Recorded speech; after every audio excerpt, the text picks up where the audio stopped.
I remember just crossing the finish line. We just immediately like just embraced and we're like, holy crap, dude! Like how the heck? Like how did that? We just moved 50 miles on our feet.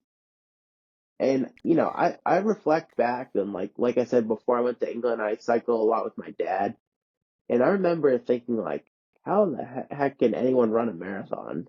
And here I am. I just ran 50 miles. And like, immediately, I'm like, why do people put limits on abilities? Like it is just fascinating because I never thought in a million years I'd be able to do that.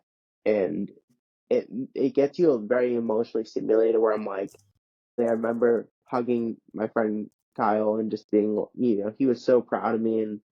And just be able to have that support system with a friend group is like, it's truly incredible. So community and being able to like share moments with friends like this is just something I'll never forget for sure. This is your host, Brendan, and you're listening to the Ordinary to Ultra podcast. This podcast is all about helping you run your first ultramarathon and beyond. Tune in to hear new and experienced ultra runners share how they got into running in the first place, what inspired them to run an ultra, training and race day tips, and the gripping story of their first ultramarathon. Prepare yourself to be inspired as you hear stories of grit, sometimes failure, but ultimately triumph when our guests finally cross the finish line.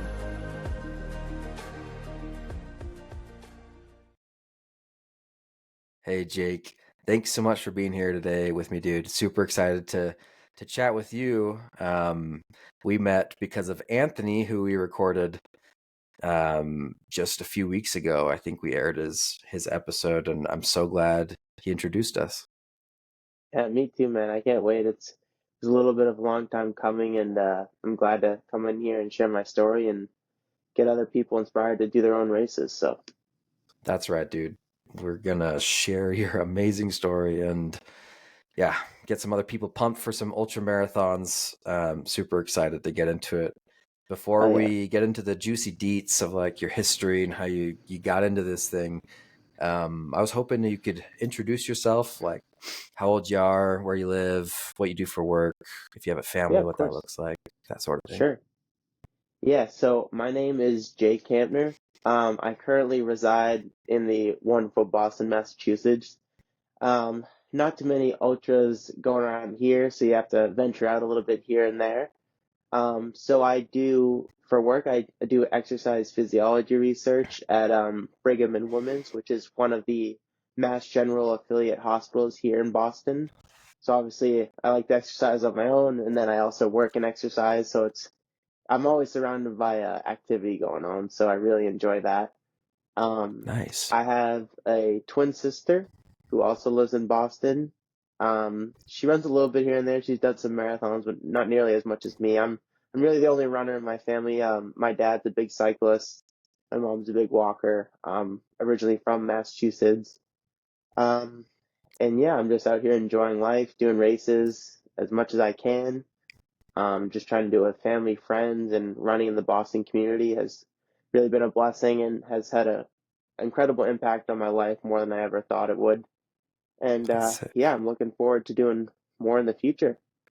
That's sick, man. How old did you say you were again? Oh, I'm sorry, I'm 26. You're 26? Okay. I was just Yeah, curious.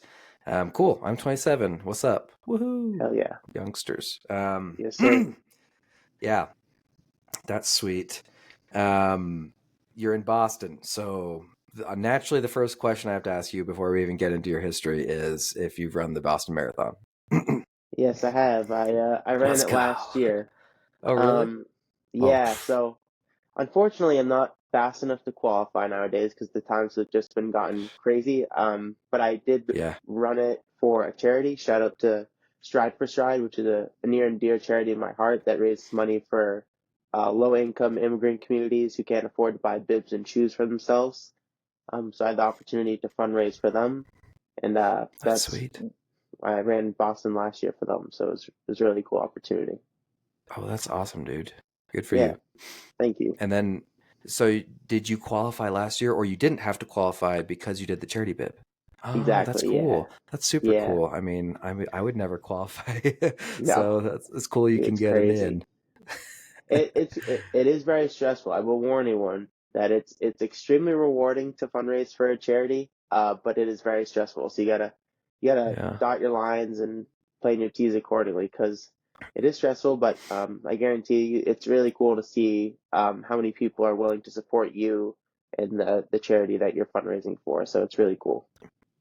Can we take a detour before we even get into history? I would love to hear more about what that looks like.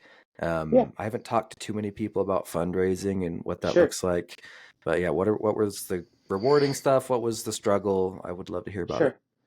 sure. So basically, as a Bostonian, it's one of been, if you're a runner, it's kind of like a bucket list thing. You want to do the six major marathons, and obviously you want to run Boston. Um, Yeah.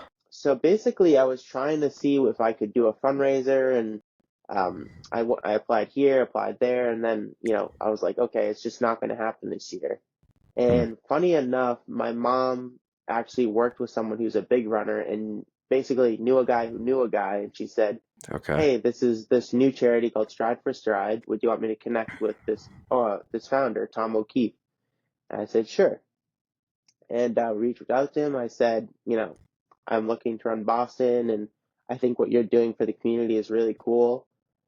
And yeah, next thing you know, I met with him. He said okay, and ran. Me and my sister both fundraised for Stride for Stride, so we ended up fundraising around $18,000 total. Eighteen Which thousand was dollars? Yeah, yeah. So we both That's had raised fantastic. around 8,000, and we ended up doing around 18,000. Oh my goodness. Was there like a Yeah, minimum that you had to 8,000 do? per, Oh my 8,000 per. gosh. Yeah. That's like what the race required. So it's interesting. So with these world major marathons, it kind of varies the charity that you run for. So for example, some might say you need to raise 8,000, or some might say you need 10,000. It's completely depictive of like what the charity wants to do. Um, and I couldn't tell you how many actual charities there are per these major marathons usually, but there's a lot of different charities. Like there's St. Jude's, there's Goodwill, there's the one I did, there's Boston Children's, there's a bunch of different charities. But Uh-huh. I would say the coolest part is like knowing how many people are actually willing to help you and for your cause. It's really incredible. Um, but you definitely got to get very technical and innovative with like how you do this. So like one of the things me and my sister did was this Super Bowl squares where basically it was betting on like different number patterns of like how the Super Bowl play out would be. That was one way we fundraised. We had a couple fundraisers, one at a brewery, one at a sports bar, with these raffle baskets and stuff like that. So that was another big pull. Yeah, you just got to get really technical with it and take it day by day. And, it is stressful because you're like, should more people be donating by now or this or that? But I realize like most of the time, all the people tend to donate a lot of like later on, like right before the Yeah. marathon. So, Yep. Deadlines. yes, I exactly, get that. deadline. So, yeah. Yeah. Okay. And will they, I'm just curious, will they not let you run if you don't hit your mark? No, they'll let you run, but it's all coming out of your pocket if you don't raise it. Which is, so say you raise only 5 grand and you needed to raise 8 grand, you're paying 3 grand. So Holy it's, moly. yeah. Okay. So Yeah, there is all pressure. your chips are in, man. Yeah. Like if you're fundraising, like your chips are in. You gotta pay Yeah. due. My So that's goodness. the risk is like you gotta fundraise. You gotta raise that money or else you're gonna be screwed. Dang. Yeah. But we did it. Do lesser races function the same way? Like less Um, big definitely. races? Definitely, like you'll definitely have some races here and there that will do charity fundraising, but like it's incomparable to these six major marathons. Like the charities fundraising for all these six major marathons are by far the biggest things that you The need to do. biggest. Hmm. Okay. Okay. Well, that's cool. Thanks for sharing, dude. That's really cool that you did Yeah, that. yeah. and made it happen. Okay. Now, I would, if you're ready, I'd like to get into your past. So, Jake, Hit me. what got you into running? And I mean, it sounds like you've been into fitness for maybe a while, but Yeah. specifically running and fitness if you want. But what got you into Yeah, we can running go in the running. first place? And Yes. when was that? So funny enough, I was never a runner. Growing up, I hated running. I actually played lacrosse in college, and I was a goalie. Specifically, I was a good goalie, but I specifically became a goalie because I hated running. Nice. Um, so Yes. that's kind of ironic, right? And then basically, I started running a little bit in high school, and I had a really bad wrist injury. Long story short, I had a cast for about half a year from a bad carpal tunnel incident in my wrist. So I kind of dipped in it a little bit here and there. Kind of fell back out of it. Then in college, one of my teammates, he actually got cancer, um, and his number was 10. So our whole objective to help spread the awareness for him and his cancer fight was either doing something of 10 miles. So whether it was a 10-mile walk, 10-mile run, 10-mile bike, whatever the case may be, just to show your support and be like hashtag Bossy Strong, which is what his last name was. So I ended up doing 10 miles of running for that. So I was like, oh, that was like really cool. Like that was the first big kind of running challenge that I did. And then kind of took a little bit of step back, and I went over to England after my undergraduate to get my master's.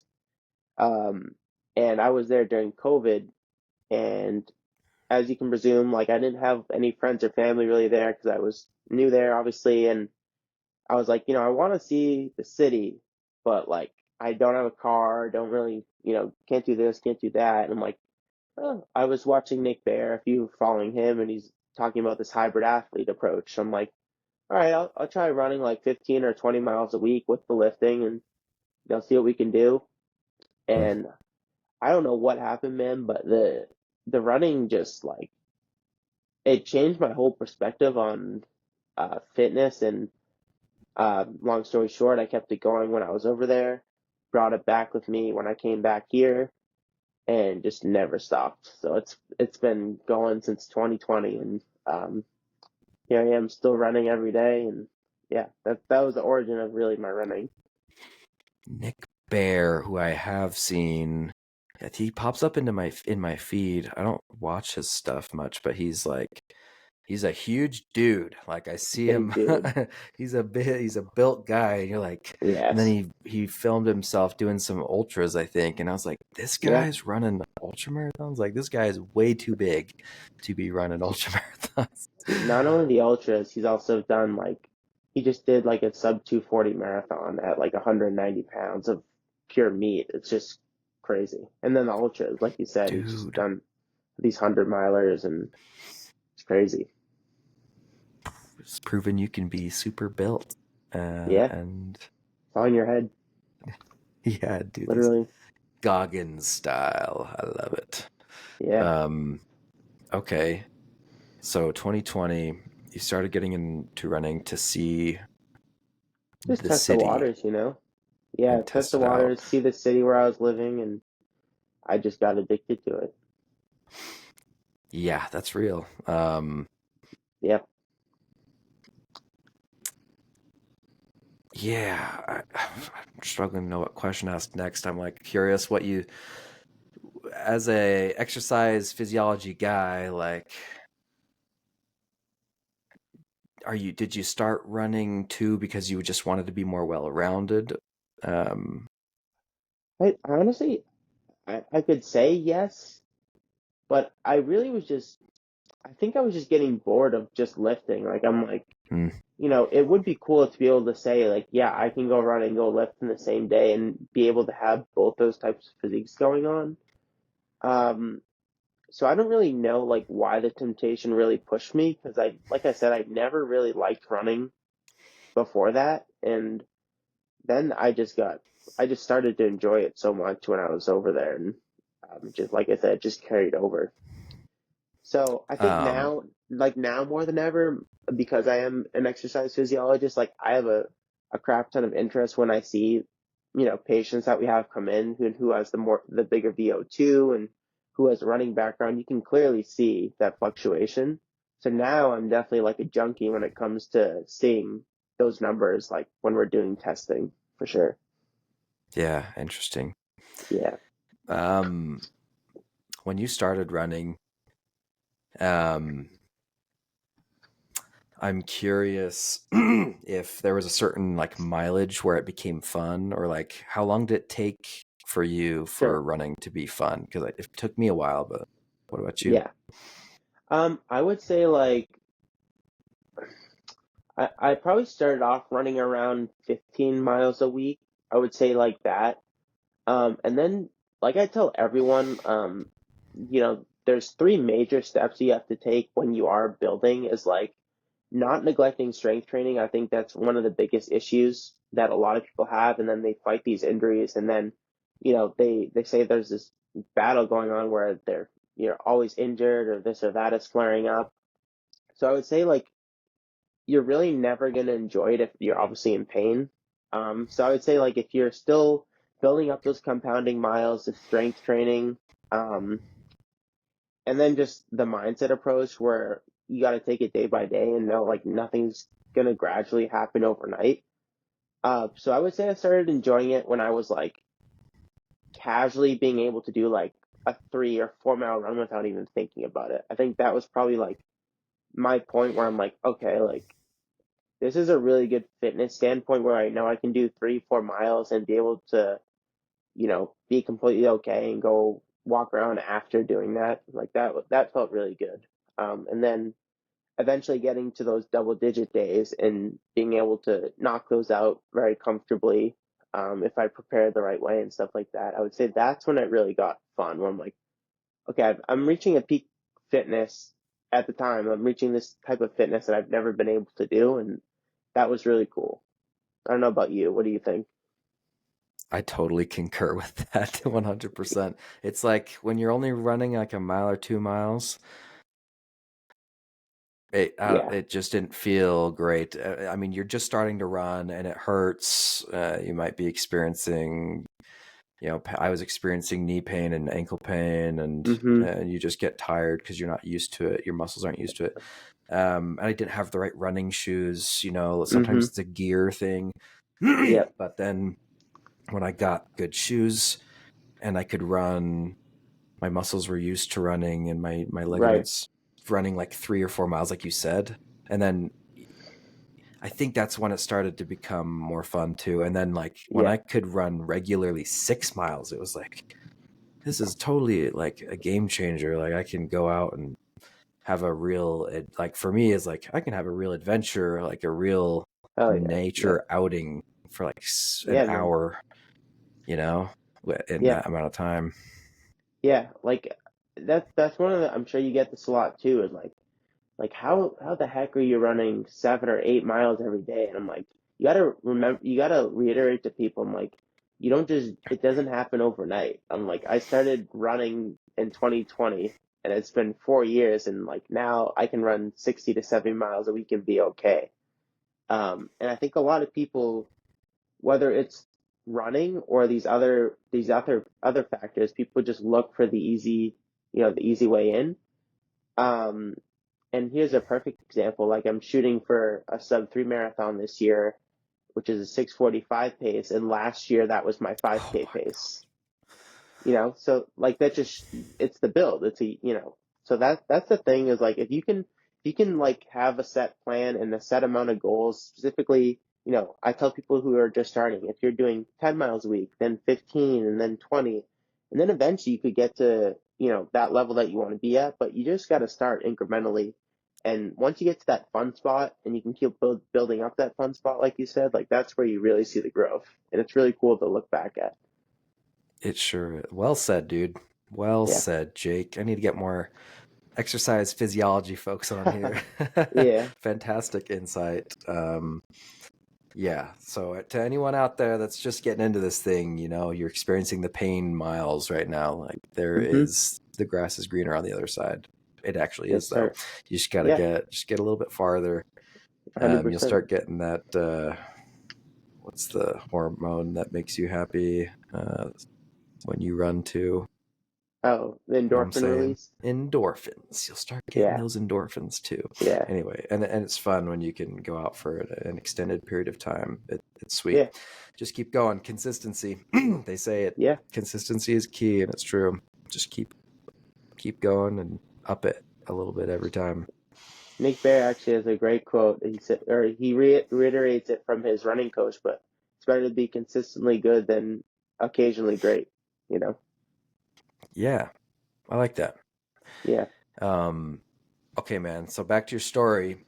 You were running in 2020. You started getting into it.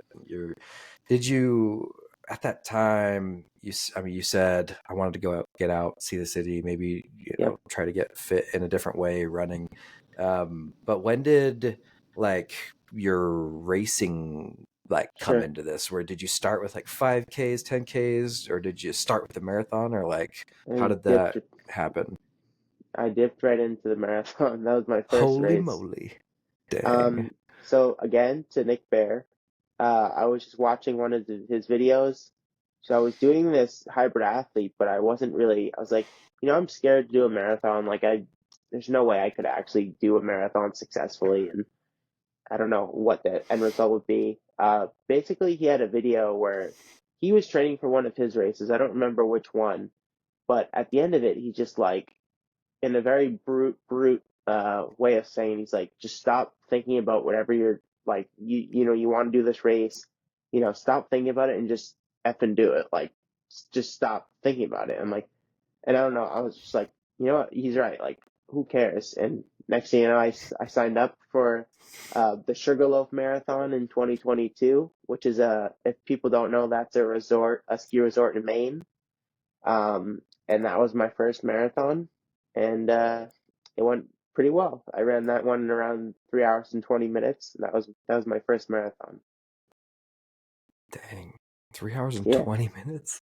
yeah, Wow. That's yeah, fantastic, dude. yeah. Thank you. um, and I love that. Just do it. Yeah, Yeah, it that just is. Go ahead. the greatest limitation with anything is always yourself, and sometimes you really just got to push that self doubt. Whether it's for a race, video making, or starting a podcast, like. As long as you believe in it, that's all that matters. So you just gotta flip that switch, and that's kind of what I did in that case. So Yeah, dude. That's sweet. yeah, And I know less trained people who also push that button and do it. I think the episode will come out right before this, where I interviewed Jamie, who signed up for a 50K on a whim. I don't think she'd never run a marathon. wow. Maybe she had run a half before.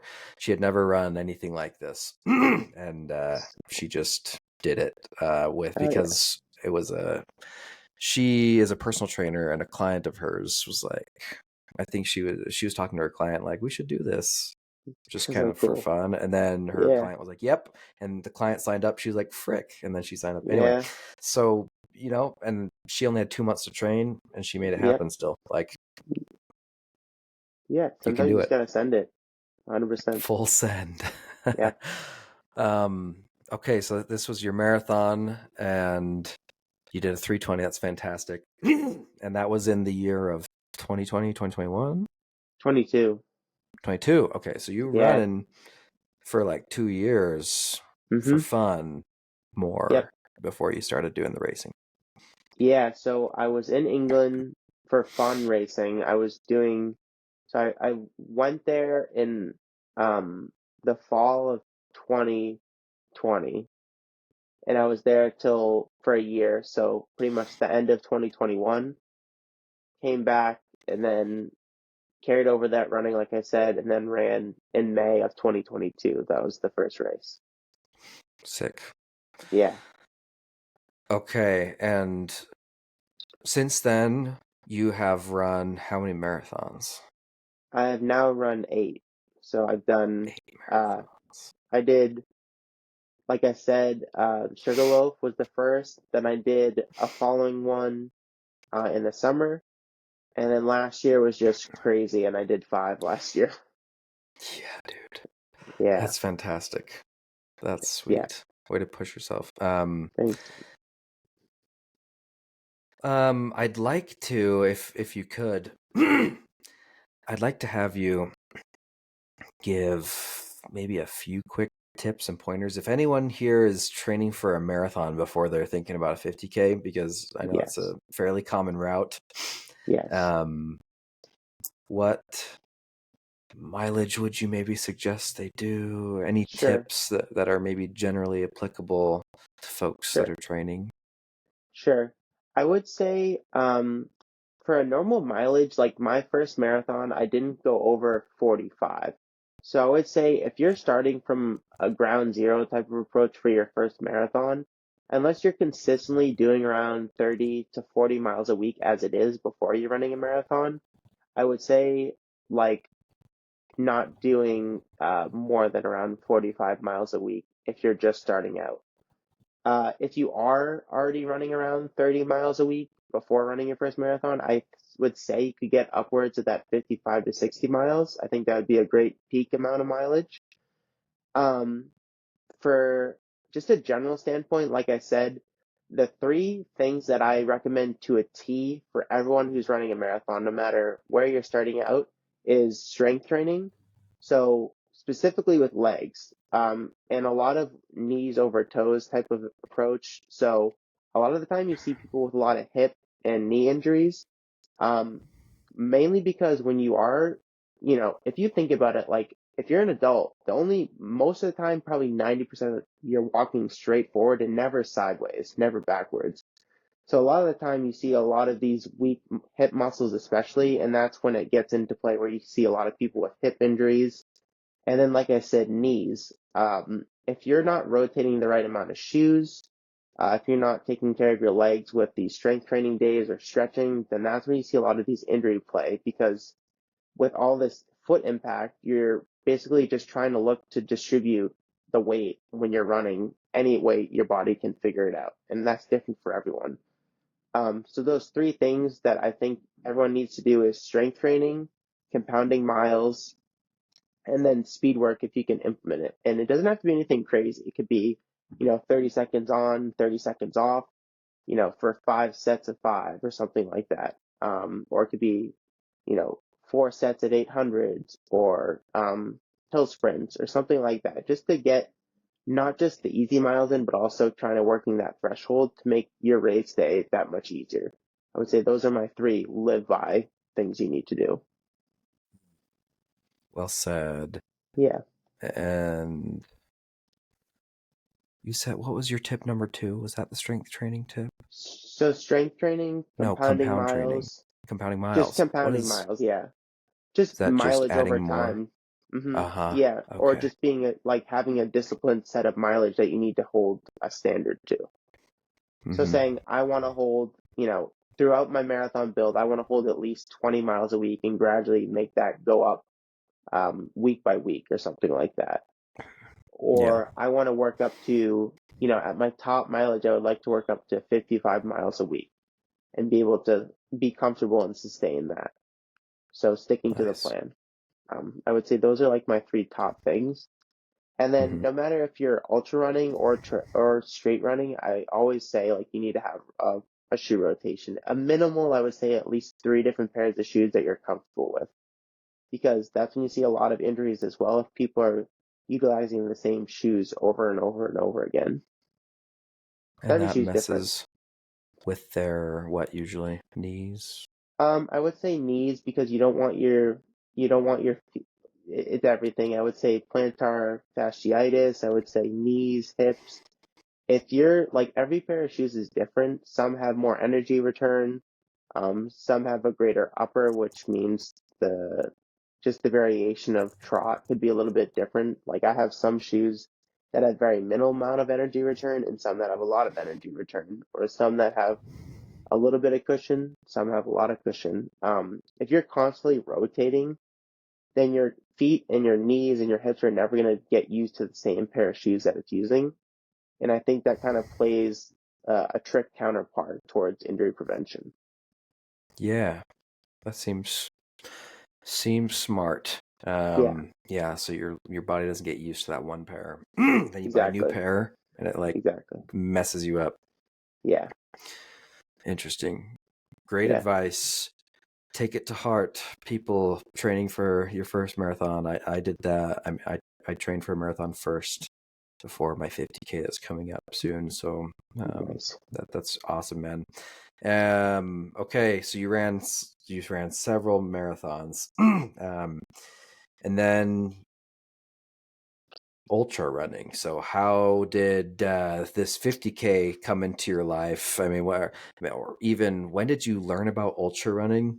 And then when Sure. did this 50K show up in your life? Um, I would say the first time I saw 50K was maybe like I want to say it might have been watching just you like a it might have been Billy Yang on YouTube. That was probably like the first Billy time I really, Yang. yeah, He I'm sure gets you've heard of everybody. him. I think that was like the first time I really saw it, and then I started seeing videos of like UTMB, and I'm like, oh wow, this would be kind of a crazy thing to do. And Yeah. like I said, a mutual friend that me and Anthony both knew, I was talking to a little bit here and there, and he just kept pressuring me and said like, you're in such good fitness, like why don't you test the waters a little bit and see what else you could do? And I've always been an outdoors guy. Like me and Anthony have been friends for a very long time. I don't know if he went into detail about that, How but long? since we were probably 14, so it's been like Okay. over 10 years. Like he's literally like Sick. my brother. He's, Cool. you know, but so I've always hiked with Anthony, and I've always liked being outside and doing stuff in the whites and stuff like that. And this friend Nate was just pressuring me in a good way. He's just like, I think you could really do this. I think we would have a lot of fun. I'm like, okay. Um, and I knew, like I said, I was doing all these marathons. I'm like, my fitness is definitely good. I think I could do it. And to my shock, it went like extremely well. Like I didn't have really any issues the entire time. I was able to eat food okay. I did all the trails okay. Legs obviously gradually got a little bit heavier later on. So that was my first 50K. I did that in New York, and it went really smooth. And yeah, Okay. So, but I'd like to hear in a little bit, in a second, like more detail about how the 50K went. sure. Like as much as you can remember. But before that, what did your training look like for the 50K? Honestly, like I did some trail runs here and there, but nothing out of the way. Like I basically was just trying to keep the mileage that I was doing on the road, Okay. and then just kind of trusted my physical ability to be able to do it. Like I said last year, I was just on a tear of doing so many miles that I was like, I think I'm in a great spot to be able to do one. So there was some local, little yuppie trails around Massachusetts that I was doing, but it wasn't anything too significant. Um, and I kind of just full on just sent it, and the course itself wasn't crazy elevation, so um, it was hard at some points, but I kind of just like I said, I don't really know where that switch turned, but I just really trusted my physical ability and just kind of sent it, see what I could do. Mm-hmm. So you didn't mention how many miles you were putting in, did you? No. I would say like last year I was probably doing around 60 miles a week, I would say 50 to 60. Yeah. And leading up to the Um, 50K. yeah, probably 50 to 60. Yeah. And you had marathons that were like around this time too, I think, right? Yeah. So most of the marathons I did were in the fall, and this was in June last year. So at this Okay. point, I did uh, so I did a marathon in January last year, and then I did Boston, and then the next thing was this 50K. So I did by this time I did two marathons before. So my mileage is already high. and I just kind of kept it rolling. And like I said, did some trail running here and there, but nothing too crazy, and just kind Yeah. of instinctually thought I could be able to do it. Yeah. I mean, with that many miles, that's a lot of miles. Yeah. Um, for a 50K. If your goal is to finish a 50K, like, you're putting hmm in plenty of Which it miles to do was. that. Yeah, like Yeah. I had no time differential at all. Like my goal was just to do it and have fun with it, and that's exactly what I did. Okay. So that's what training looked like. And was nutrition different for this than it was for your marathons? Yeah. So I would say so. Also, I didn't mention so my background, like I have an undergrad degree in exercise science and my master's is in sport and exercise nutrition. So Nutrition. yeah, so obviously that kind of goes hand in hand.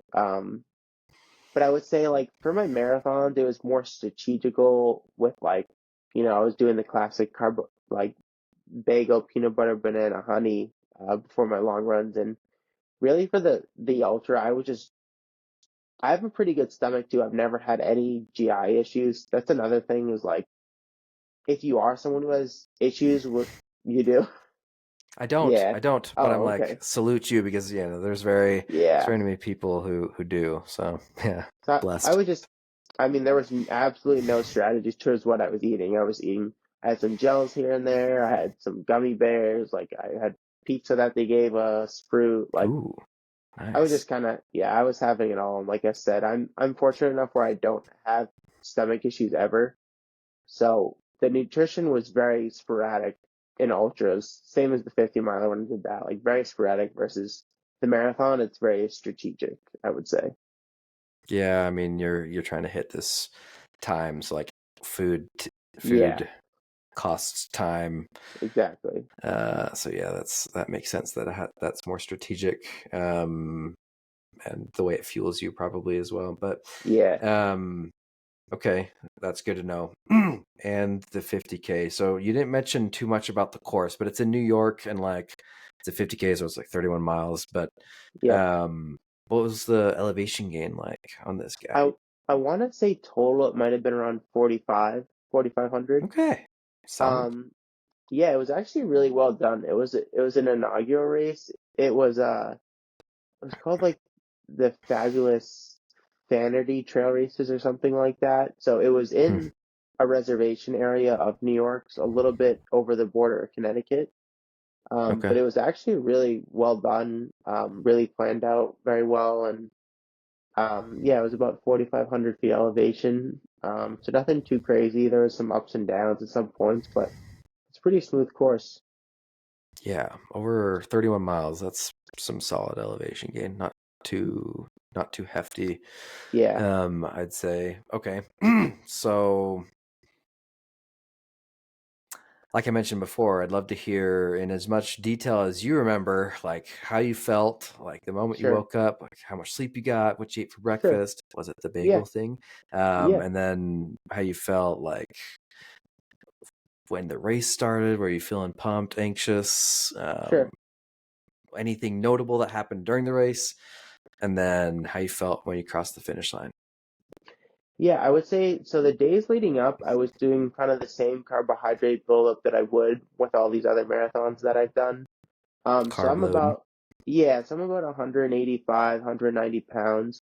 So usually when I do carb load, I aim around 600 grams of carbs. So I always say like if you can go for at least like 2 grams per kilogram of body weight, that's usually like a good number to think. So 575 to 600 for someone my size for a 2 to 3 day build. And then I still remember the day before I had nice fat burger and fries with wings and stuff like that. And Let's go. the bagel peanut butter banana honey is like a staple for me before any type of race and has been for all these ultras, these marathons. So I've done that with some Okay. carbohydrate powder. So going around 100 to 125 grams of carbohydrates before running.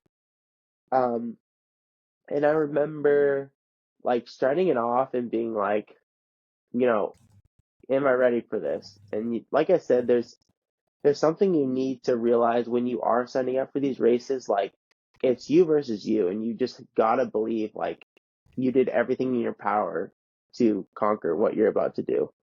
Um, so I remember starting it, and I was lucky enough where my number one recommendation, if you can find anyone to run with, that helps tremendously. So I ended up meeting this girl who was from Boston, who I actually ran the entire thing with, which was crazy.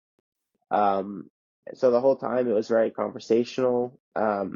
We just talked the entire time, and I would Uh, say, yeah, can I stop you really quick? yeah, Wasn't your friend here? Nate, yeah, but he Yeah. he he Was was he like slower. He's just he a was little bit slower? slower, yeah, Oh, okay. yeah. I'm like, is he cruising? Is he slower? Okay. And Anthony didn't do this because wasn't he sick? Was he gonna do it? I don't honestly remember. I I feel think like he said he was. he I know did. he dropped out of one.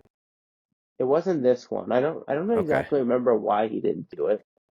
Because he does do Muay Thai as well, so I don't remember if he was fighting or something like that. Oh yeah, Uh, yeah, that's right. I can't Okay, remember. but okay, so you're running with this chick, and you met her the same day. Yeah, yeah, we parked Cool. right next to her, so it was a nice early wake up. We stayed at a hotel, and of course, like any other race, like I was definitely anxious because I didn't know what I was getting myself into. But I said, that's some like after doing these races, you realize like that's kind of when you can learn a lot about like your ability and what you can do. And I think that's always a lot of the time people just are afraid to dip into that unknown. And I think, kudos to my friend Nate because he's the one who really pushed me to dip into that unknown.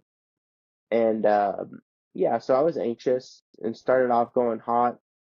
And to be honest, like it is rare, but like this race, I didn't really feel at any point where I was like worried I wouldn't be able to finish. I definitely did with the 50 miler, but for the 50K, I did not have any angst or worry about being able to finish. I remember at some point, like, some of the hills were giving me a little bit of foot pain here and there. Hmm. But other than that, I would say the feet out of anything just got pretty heavy around like 25. I was Hmm. wearing ultras, so the wide toe box and stuff like that kind of caught up to me later on in the race. But other than that, yeah, I was super happy with the end result. And by that, wide toe box caught up with you in what way? I would just say like there's less energy return versus if you were wearing like a speed goat. Oh, You know what I uh-huh. mean? If we're in a speed goat, that it's gonna be a little bit more cushion, so a little bit more energy return versus I always said like I thought my thing was like at least for lower miles, like I like feeling the ground when I am trail running versus on the road I don't really want to feel the road that much. Yeah. But I realized when you do these long endurance challenges, like it's definitely like not the way you want to be. At least for me, like I think you definitely want some cushion if you're going to be on your feet for 7, 8, 9 hours, something like that. I think cushion definitely can be really important. So you're feeling the rocks. Were you feeling the rocks after Yeah, a I few would say hours? my feet really more than anything were just really bothering me like the most. And I wouldn't say bother like pain. They're just like, ugh, you're almost done. Like that 25, I would say. Hmm. Okay. Um. Okay. And no other issues though. You said you're doing pretty good. And were you Yeah, keeping what pace were you keeping? Were you keeping the same pace? Did you slow down? yeah. No, not really. I would say like we kind of went with the classic route. More so at the end, like run the flats, hike the ups, and then trot the downs. So I would say that's exactly what I did for the 50 miler too. Is just trot the flats, hike the ups, and trot the downs, and that's pretty much what we stuck to the entire time. I would say like, I mean, I'm sure you can attest to this. Like when you're doing these really long endurance challenges, there's some times when you're like extremely fatigued for maybe 10 to 15 minutes. And then sometimes there's just like a flip of the switch for whatever reason where you just get this surge of energy for like another 10 or 15 minutes right after you feel like you were dying. Um, So that's what's kind of cool about doing these ultras. You just kind of find these little switches that you didn't know were going on. The wall, and then Hmm. the other side of the wall. Yep. Yeah, that's real. So you got to the finish line, and how did you feel? Like, what were the feelings that you had mentally, physically, Yeah. emotionally?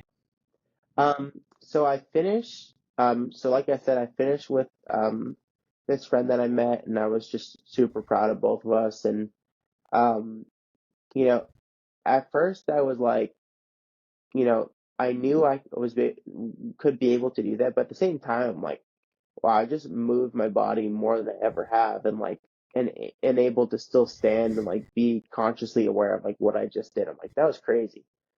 And then immediately, the right after, I'm like, oh, I could do more than that. Like that was like within 3 to 5 minutes of finishing. I'm like, I definitely could keep going. Because Dang.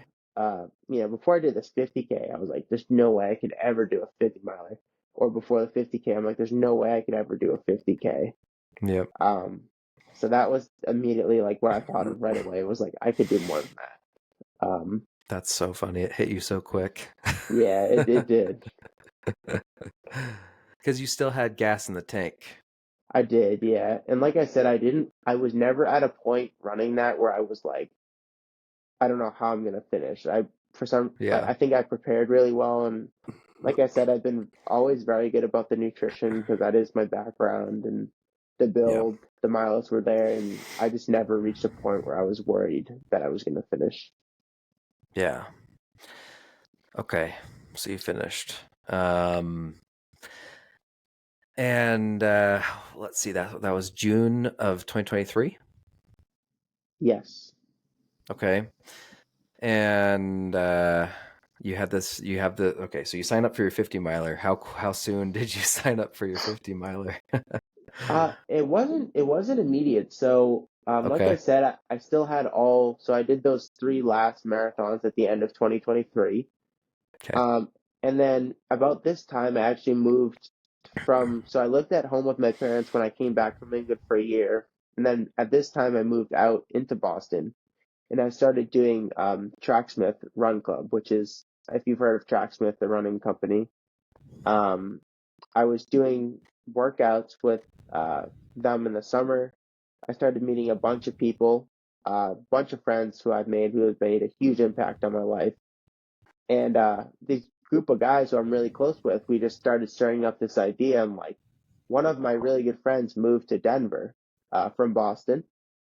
Hmm. So he's like, when do you guys want to come out? Like, we should start looking at doing a 50 miler. And I was like, at first, I'm like, nah, like, not right now. And, good friends being good friends, he just was like, kept asking and asking and asking, started a group message and asking. And then finally, I don't know how, I don't know if it took one person to say yes, but then one said yes, another said yes.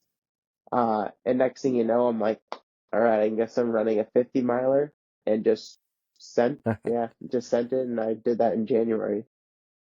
Yeah. Okay. So yeah, like 6 months from your 50K, you Yep. ran a 50 miler. So you were already putting in like 60 miles a week Yeah. for your 50K. Did you change your training much for this 50 miler? What Um, happened? to be honest, no, I was still doing a lot of road running. I would say the mileage went up. So basically this year, until the marathon I just did, I was probably have been running around 70 miles a week. So since Goodness January, gracious. yeah, since this year I've been running around 70 miles a week. 70,000. Yeah, Cool. imagine. Imagine. So really, nothing really changed, just upping the mileage. And like I said, I was doing consistently a lot more speed work and strength training and stuff like that. So what I just told you, those three pillars that I live by, and um, yeah, Good for you, dude. Yeah, I don't do speed work or strength training right now. So you're inspiring me Yeah, you gotta do to it. be better because I know I would be having a better time out there. I'm sure if I did. Yeah. It was just the other day I did almost a half marathon with 3,500 feet of elevation gain, and it kicked my butt. And I was like, bet if I did some strength training, my legs wouldn't be so shot right now. Yeah. Yeah. Anyhow, enough about me. So, um, that's the mileage you were putting in, like 70, which, by the way, I've talked to several, lots of people who do hundreds, and that's like the sort of mileage 100-mile people Oh, are geez, putting in. don't get in my head, So Brendan. I'm in your head, man. Like you could totally do Oh that. God. Just saying. Maybe put some more trail miles in. I don't know if that makes a Yeah. difference. I mean, you're proving that maybe you don't need to, but okay. So you'd be putting in a lot of miles, 70 miles. And any other big changes before the 50 miler? I don't Like I know. said, I think I was doing a lot more speed work than I was the Yeah. previous year. And my biggest thing as well that I try to tell people is practicing on tired legs. So one of the biggest, Ah, yeah, so like my Wednesdays, so that's when I usually do speed work. I was doing legs in the morning and then and then doing the speed workouts in the afternoon. So I think practicing on tired legs is one of the most hidden advantage that you can help yourself with. Because everyone's gonna reach at a point, especially with like these ultra marathons where you're gonna have tired legs. And if you're not prepared to be able to continue with tired legs, then you're kind of gonna be screwed. So I've stated that to a lot, including on my Instagram, like is trying to tell people like if you can practice on tired legs, I think that's one of the best things you can do. hmm. That's fantastic advice. Did you do back-to-back long runs ever?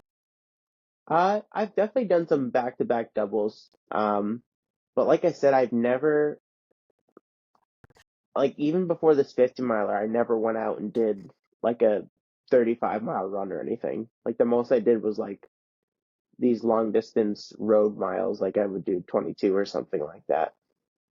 Nice. Yeah. That's awesome. I mean,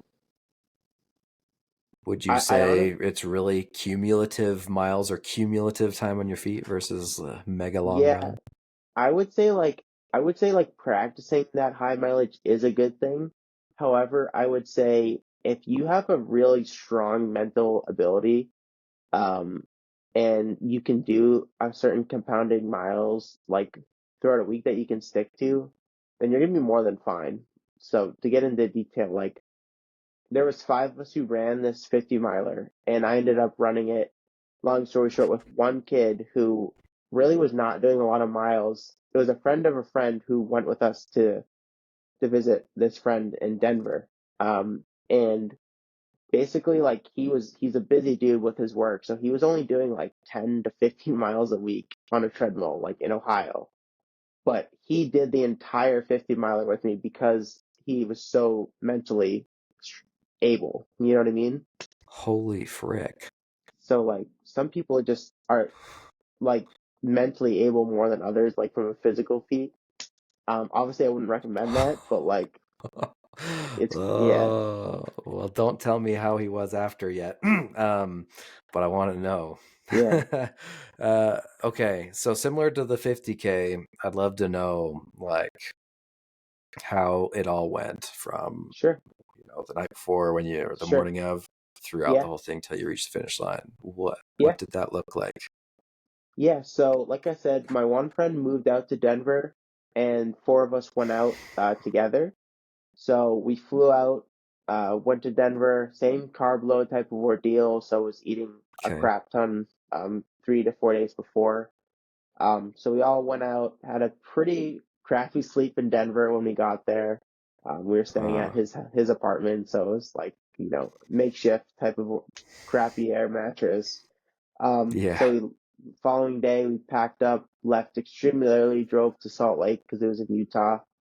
Um, Let's go. and yeah, we got an Airbnb, went to the grocery, did the normal amount of food.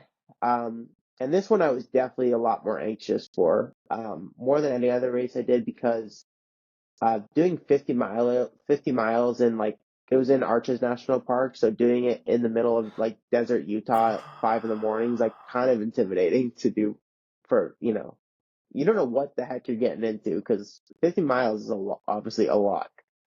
Yeah. So I was way more anxious than this, and this one I was definitely more up in the air.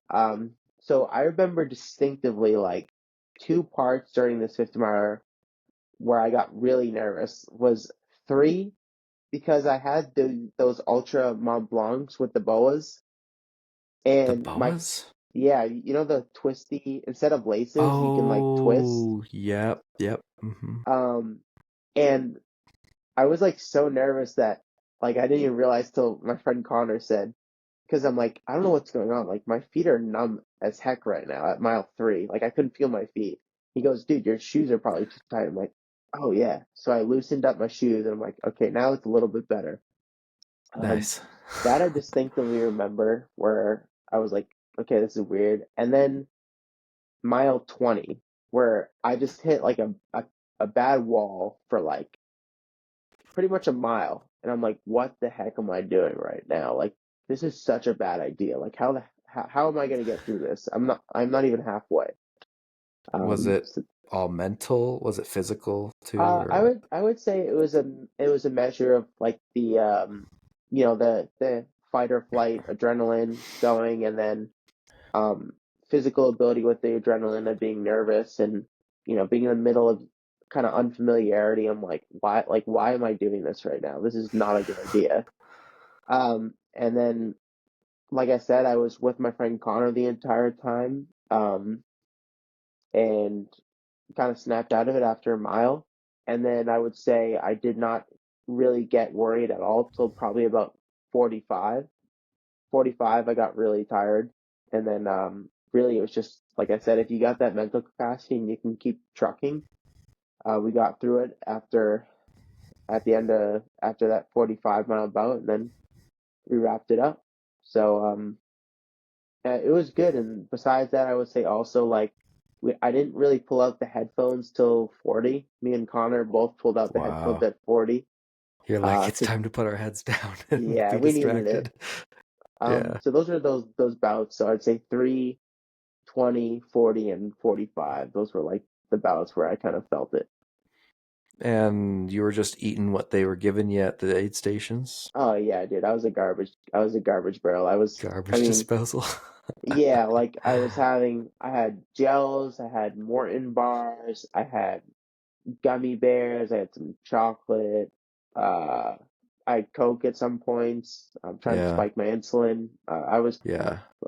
like I said, that when I've done the ultras, like it's been a lot more sporadic versus like when you're marathoning, like it's a lot different because you're trying to hold like a certain threshold and have to be very strategic with fueling. Yeah. Um, so yeah, very sporadic. Did you eat any like solid food too, like No, pizza, unfortunately, hamburger? like no. So because like Arches itself is so rural, like Oh yeah. they like there's not really they like didn't have access to be able to like bring pizza or stuff like Oh that as it was. dang. Yeah, so like there wasn't any like hot food that they could bring because like Really? Oh. no, because if you ever been there, it's like way out by itself, so there's not really anything near it. It's gorgeous. It was one of the prettiest things I've ever done, but there's not like Yeah, but they there's can't not like a drive. Domino's next door. Yeah, and they could, well, yeah, that's interesting because, a lot of the ultra scene is like I known know, for having awesome food at all the I aid know. You would stations. think, So that's interesting. And I haven't heard that about the Mad Moose races, which I assume you did the Mad Moose yeah, arches. Yeah. yeah. Um, yeah, that's interesting. Yeah, so I'm in Utah. I don't know if we've even talked about that. That's where I'm Oh no, located. So that's my, yeah, I hear about these all the time. Anyway, that's interesting. Okay, but you make yeah, it to, oh, sorry, you're going to say something? no, no, no. No? Okay. I was just going to say you made it to the end and to the finish line. And I'd like to know how you felt Yeah, mentally, emotionally, physically, um, and also your friend who somehow yeah. stuck with you. Yeah, so long story short, so there was five of us who started. Um, One of my friends is an absolute animal, so he within 3 miles he took off. He actually finished fourth. That's one of my really good friends in What? Boston. Yeah, I could recommend you to talk to him. He's a great dude. Yeah, Um, please do. and and then my other friend had an Achilles injury, and there's two Kyles. My Kyle Ritz, who lives in Denver, and Kyle P, who's from Boston, came with me. So Ritz had an Achilles injury, and KP volunteered to stay with him. So then it just left me and Connor. And Connor, I did not know till I told you my friend Mike who got in fourth. Connor was Mike's childhood best friend, and I didn't meet him Okay. before this at all. Okay. Didn't know And I got to know him very well. him. Obviously, running 50 miles with him. So yeah, it was just me and Connor, and immediately, like, I'll send you the videos after we're done here. It was just like, I, it's really cool to reflect on. Now that you're making me think about it, but basically, the last mile was like going back on the bike path. If you're familiar with like those bike paths near arches, and I remember just crossing the finish line. We just immediately like just embraced, and we're like, holy crap, dude, like how the heck, like how did that we just moved 50 miles on our feet. And I reflect back, and like I said before, I went to England. I cycle a lot with my dad, and I remember thinking like, how the heck can anyone run a marathon? And here I am, I just ran 50 miles. I'm like, geez, my immediately I'm like, why do people put limits on abilities? Like it is just fascinating because I never thought in a million years I'd be able to do that. And I was definitely like it gets you very emotionally stimulated where I'm like, I like Kyle who immediately I remember hugging my friend Kyle and just being, he was so proud of me. And just be able to have that support system with a friend group is like it's truly incredible. And not really like I said, getting into this run clubs and meeting these types of people, like this is not something I expected when I was like, oh, I want to join a run club when I moved to the city. Like this is because of this. So community and being able to like share moments with friends like this is just something I'll never forget for sure. So I was very emotionally in a good headspace after that, and just super grateful and reflective on how lucky I am to be able to move my legs and be able to be in a feat where I can move my body like that at this point in my life. So um, the 50 miler was definitely a lot retrospective on life versus the 50K. I would think I was a lot more emotionally invested in that moment versus the 50K. That's interesting. Um, you felt pretty amazed at yourself for having done this Yeah, crazy thing. not only with myself, but just like I said, like to have friendships where you have Hmm. other guys who are so willing to push you. Hmm. And literally, my friend Ritz, who was the one who set this whole thing up, and I'm like, how grateful am I to be able to meet people like this and have them push me like with these limits that I really did not think I was ever going to do something like this. So I would Dang. say humbled, um, just how cool Earth is, and yeah, just a bunch of stuff. Brendan, like it was just it was a very one of the top moments of my life for sure. That's fantastic to hear. um, I ask everybody how they feel when they cross the finish line because it's so different for Yeah, everyone. Um, some people, it's a magical experience like that, spiritual even. spiritual for Um, sure. yeah, and some people it's not. Some people they're like They just dying wanted to get and it they're done. like, Yeah, I'm done. Or some people are like you're 50K. Maybe they weren't challenged enough, so they're like, yeah. I don't feel anything, and Oh, trust me, it's I was just I was sore. I was sore as yeah, hell, but yeah. that came later on. But yeah, just grateful. That's sweet. That's sweet. Thanks for sharing. Thanks for being so open and Yeah, willing to share what you felt, and man, congratulations on Oh, thanks, bro. doing such a hard thing. I hope someday to do a 50 miler myself. Yeah, Don't hope, man. You gotta make it happen. I know, I know. I'm It's you gonna do the versus you. 50K and feel it out. See what I need to do to make that next. I already 100% believe that I can do a 50 miler. Oh, Brendan, Um, I know you can. yeah, man. We were talking about you were talking about how you had that trust in yourself Yeah. for your 50K and maybe even for Yep. your 50 miler. I feel that way too, and I think I've built that trust in myself Hell yeah. by doing those other steps that have led me to here. You know, I did the Yeah. half marathon. That was a big thing. And then I did the marathon. And it was like after the marathon, I know I can do any other distance. I just have to put in the time. Yeah. Um, And and trust the I process. hope exactly trust the process, trust the training. And I know that anybody else, you know, listening to this, it's the same. It's the same for you guys. You just got to put in the time and you can do this thing. Yep. Um, yeah, To, so I'm to, looking forward to my future and your future too, yeah. man, because um I'd love to have you share what's next for you in your Sure. life. I know you mentioned offline some things coming up, Yeah. but where are you going from here?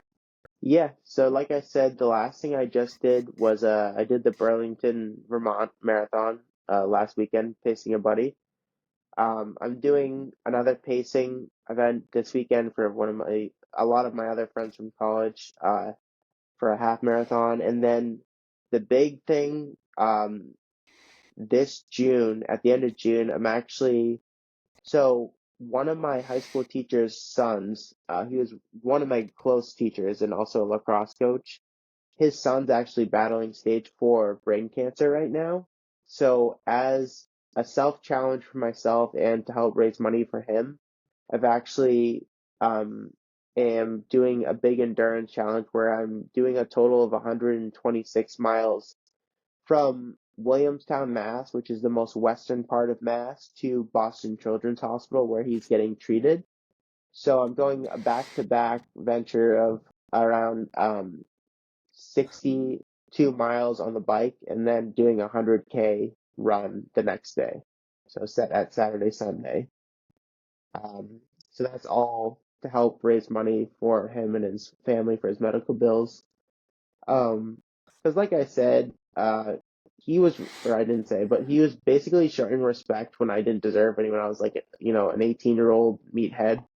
And now like because running has become such an influential part of my life, I'm like, there's no better way for me to give back than to do something like that.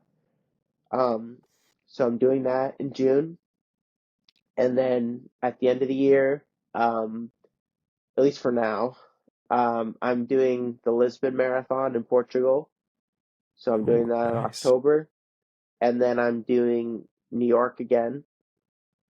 And then I'm doing the California International Marathon in December, which is where my big selfish goal for myself is I'm trying to do sub 3 for that in December. So that's the remainder of the year, what I got on the docket. That's sick, dude. And you haven't done a sub 3 before? No, Okay. so my PR, like I said in New York, is 310. 310. Um, Okay. but like I was telling you, Brendan, like I've trusted the process and I've done the build up where I'm like, you have to have that confidence in yourself if you do want to keep pushing toward these goals. Doesn't necessarily have to be for time, but it could be distance, or raising money for a charity where like I've found the most confidence in building my life where I can have these goals through these physical feats. And I just have envisioned being able to, and here's another example, like the 50 miler, like that was one that I thought I could never do. And I remember looking at myself 6 months ago and being like, there's no way in heck I could ever run a sub 3 marathon. There's no way. And now here I am. I'm like, I 100% could do it just because of the work I've put in and the mileage and the speed work. And um, so if anyone can take anything away from this is do not sell yourself short on your ability because you can surprise yourself.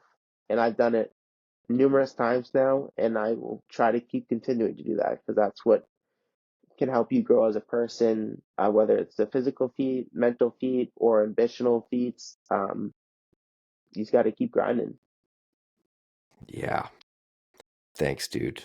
That's Yeah, the perfect final advice to leave, I think. Um, yeah, that was perfect. Thank you for sharing your story, Jake, for sharing your knowledge as an exercise physiologist. Like that's gonna be fantastic advice that you've given for other people who listen to this podcast. And just hearing your story, you only started running 4 years ago, and yeah, here you are, and it goes fast. Like y'all yeah, listening to this, maybe it seems like this guy Jake is like a professional or something, but this guy uh, started 4 years ago, and he yeah, started from nothing, and he's here now. So just put yeah. in the time. It's never too late either. I met a guy in a run club last week who was 76, and he's still Yeah, chugging. So let's never go. too late, bro. Never too late. Y'all get Yeah, out there and achieve your goals. Sign up for that yeah, race. yeah. Go get it. And if anyone wants to give me a follow on my, I have a complete run page where I give mileage breakdowns, strategies, tips, nutrition, running, etc. It's just Jake_runs, and you'll find me on Instagram. Okay, Jake. Well, I'm going to write that down, and I'll Yeah, share it in the show notes too. Thanks sweet. for sharing that. Thanks so much, Cool, Brendan. man. We'll have to run it back after you kill that 50K. That's right. We'll chat again. Thanks, dude. All right, brother. Appreciate you. Hey, your host Brendan here. I just wanted to thank you personally for listening to today's episode. As someone preparing for my own first ultramarathon, I've found these conversations to be super valuable, and I hope they are for you as well. Whether you're listening on Apple, Spotify, YouTube, or somewhere else, make sure to follow or subscribe so you know when the next episode comes out. Also, make sure you check out the show notes of this episode. There's a link to sign up for the Ordinary to Ultra email newsletter, to join our Facebook and Strava groups where you can meet other people striving to run their first ultra marathon, and see any links that our guests may have provided as well. Thanks again, and we'll catch you in the next episode.